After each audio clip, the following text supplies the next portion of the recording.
की पाठशाला में हम पढ़ रहे हैं 12th क्लास की एनसीईआरटी फिजिक्स अध्याय 4 गतिमान आवेश तथा चुंबकत्व।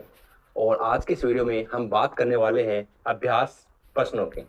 देखिए, पहला जो हमारा प्रश्न है उसमें लिखा हुआ है तार की एक वर्ताकार कुंडली है, उसमें 100 फेरे। जब भी कोई क्वेश्चन हम पढ़ रहे हैं उसमें कौन कौन सी फिजिकल क्वांटिटी आपको दी गई हैं, क्या क्या अमाउंट में वो दी गई हैं, उनको आप जरूर लिखें, क्योंकि उनको लिखने से ही हमें अंदाजा हो जाता है कि हमें कौन सा फॉर्मूला लगाना है। हालांकि इसमें तो पहले आपको ध्यान होना चाहिए कि चैप्टर किस चीज का है, गतिमान आवेश और साथ में क्या है, चुंबकत्व। तो यहाँ बात कर रहे हैं किसी तार में जब धारा प्रवाहित हो रही है उसमें अगर कोई वर्ताकार कुंडली का रूप लेकर अगर हमारे सामने आती है तो कौन सा फॉर्मूला लगेगा।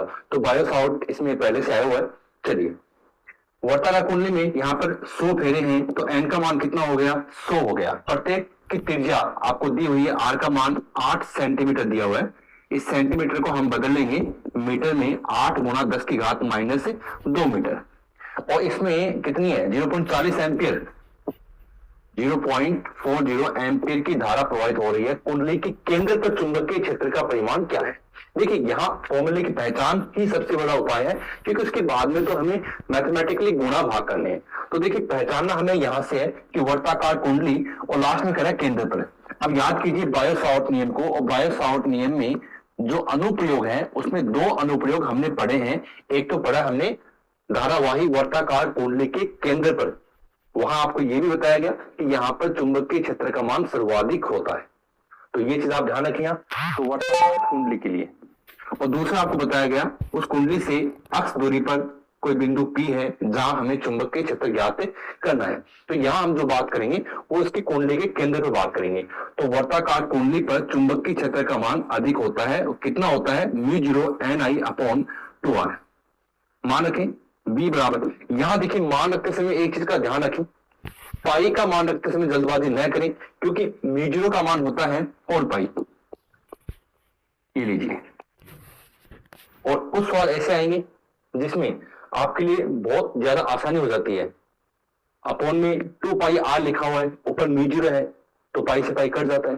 तो इसलिए आपको जल्दबाजी नहीं करनी। एक बार एन का मान, यहां पर राउंड की बात करें तो राउंड हमें दिए गए फेरों की संख्या, एन राउंड लेंगे यहाँ पर कितनी है, 100 है।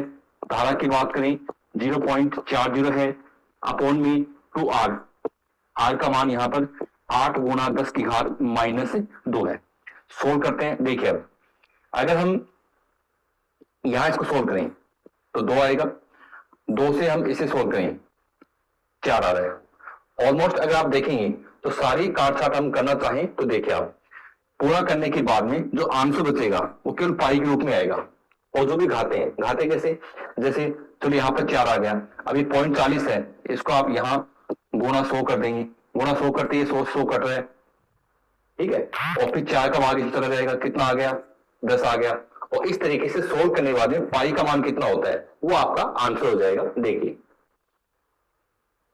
एन का मान 100, आर का मान 8 गुणा 10 की माइनस 2 मीटर, आई का मान 0.40 एम्पियर मान रख दिया हमने, और ये आ गया 3.14 इंटू 10 की पावर माइनस 4 टेस्ला। चलिए आगे दूसरा क्वेश्चन है, एक लंबे सीधे तार में, देखिए यहीं से इसका आंसर दिख रहा है, सीधे तार में और चुंबकीय क्षेत्र आपसे पूछ रहा है। मान रखिए आई का मान है 35 एम्पियर, दूरी की बात करें 20 सेंटीमीटर, और सेंटीमीटर को बदलना पड़ेगा मीटर में, 10 की घात माइनस 2 मीटर। बी, किसी भी तार के लिए एम्पियर की परिपथ नियम से हमने निकाला है μ0I/2πr। बी बराबर μ0 का मान 4 पाई गुणा 10 की घात माइनस 7, आई का मान हमें दिया गया है 35, ओके, अपॉन में 2 पाई, मैंने कहा पाई से पाई कट जाएगा आराम से। आर का मान गुणा में 20 गुणा 10 की घात माइनस 2, देखिए उड़ गया, 2 आ गया, 2 का भाग इसमें दिया, 10 आ गया। ऊपर देखिए b बराबर, यहां 35 बचा है, तो 35 गुणा 10 की घात माइनस 7 बट्टा में ये माइनस 2 है, ये प्लस 1 है, ये माइनस की 1 बचेगी, ऊपर जाएगी, ये यहां पर ऊपर जाएगी, प्लस की हो जाएगी, तो माइनस की 6 बचेंगे। तो 35 गुणा 10 की घात माइनस 6, और चुंबकीय क्षेत्र का मात्रक होता है टेस्ला। हालांकि एनसीईआरटी के नियम के अनुसार इसको पॉइंट में करना पड़ेगा, तो एक पॉइंट आगे पीछे आपको करना होगा। चलिए देखिए 35 एम्पियर 20 सेंटीमीटर सोल्व किया हमने, यहाँ पर मान आया 3.5 -5 किया ना, पॉइंट लगा दिया, 10 से गुणा कर 10 से भाग कर दो, आ जाएगा यहाँ पर, और लास्ट में टेस्ला। ये आपका दूसरा क्वेश्चन। तीसरे क्वेश्चन की बात करें, क्षैतिज तल में रखे एक लंबे सीधे तार में, लंबा सीधा तार इस तरीके से आपको रखना है क्षैतिज में, विद्युत धारा उत्तर से दक्षिण की ओर प्रवाहित हो रही है, तार के पूर्व में 2.5 मीटर दूरी पर स्थित किसी बिंदु पर चुंबकीय क्षेत्र बी का परिमाण और उसकी दिशा ज्ञात कीजिए। देखिए यहाँ आपको दिशा से संबंधित पहला नियम बता दूं कि एस एन ओ डब्ल्यू होता है। अगर आप दिशा की बात करें एन एस और डब्ल्यू और ई, तो ये नियम कहता है कि अगर धारा की दिशा दक्षिण से उत्तर की ओर है, दक्षिण से उत्तर की ओर है, तो चुंबकीय क्षेत्र पश्चिम की ओर होता है। अब इस नियम को आप ऐसे समझें कि एक तैरता हुआ व्यक्ति है, पानी में स्विमिंग कर रहा है, और स्विमिंग कर रहा है तो उस समय अगर आप ये मान लो कि धारा जो है करंट वो उसके पांव से सिर की ओर जा रही है, किसी भी कंडीशन मान, दिशा तो आप कंफ्यूज हो सकते हो, लेकिन ये तो आपको पता है कि एक व्यक्ति अगर स्विमिंग कर रहा है तो उसका पांव पीछे मानते हैं और सिर आगे मानते हैं। तो उस कंडीशन में धारा अगर पांव से सिर की ओर माने तो तैरते व्यक्ति का जो बायां हाथ है, बायां हाथ वो जिस दिशा में होगा वो चुंबकीय क्षेत्र की दिशा होती है। अगर हम उस तैरते व्यक्ति के पांव को साउथ मान लें, सिर को हम नॉर्थ मान लें, तो उसका जो बायां हाथ है वो पश्चिम की ओर होगा। और इसका उल्टा अगर आप करते हैं, उल्टा कैसे कि धारा की दिशा हम उत्तर से दक्षिण मान लें तो बायां हाथ किधर जाएगा, पूर्व की ओर जाएगा। इसलिए ये नियम बना हुआ है कि सुनो एस एन साउथ से नॉर्थ, ओ मतलब की ओर, आंसर आएगा पश्चिम, और उल्टा करें एन एस ओ ई, अगर आपने इसे उल्टा घुमा दिया तो चुंबकीय क्षेत्र की दिशा भी पहले वाली स्थिति से विपरीत आएगी। तो यहां अगर पश्चिम है तो यहां पूर्व आएगा, समझ गए? तो ये आपको नियम लगाना है। तो अब इसमें उत्तर से दक्षिण की बात कर रहे हैं तो हम नियम से निकाल सकते हैं। चलिए हमें पहले मान क्या क्या दिए गए हैं, धारा का मान दिया गया है 50 एम्पियर, ओके, पूर्व में 2.5 मीटर की दूरी है, ये लीजिए, यहां सेंटीमीटर का लफड़ा ही नहीं है, बी निकालना है, और ये क्या है, ये एक लंबा सीधा तार है, कोई दिक्कत नहीं है, वही फॉर्मूला वापस आएगा mu I upon 2 pi R, B बराबर म्यू का मान 4 पाई गुणा 10 की घात -7, आई का मान यहाँ पर 50 अपॉन में 2 पाई गुणा आर का मान 2.5।